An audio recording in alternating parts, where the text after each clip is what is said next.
we get a call from the government in August of 2020. Okay. And the government says, hey, we need needles and syringes for the vaccine program for Operation Warp Speed. Yeah.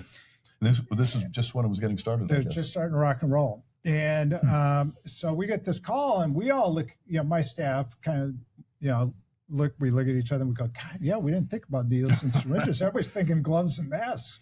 And where are the needles and syringes manufactured? Well, the government said we need 100 million. Got to figure it out. And they got to be made in America. And I said, good luck. No legal shit way that's happening.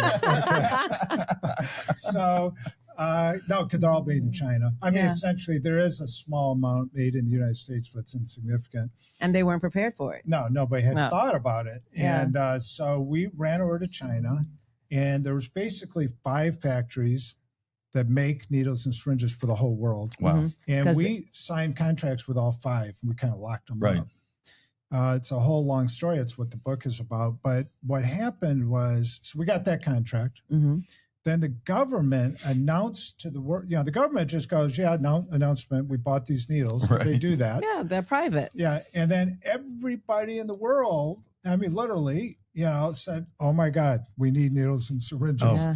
And they go to those same factories and they try and buy our needles and syringes. And it begins a whole battle. Really? Because now the factory owners see money. We had the Saudis showed up with SUVs full of gold bullion to bribe the dock worker at a factory in China, who turns out is a very powerful person. Seriously, is the dock controller at a factory in China. Yeah.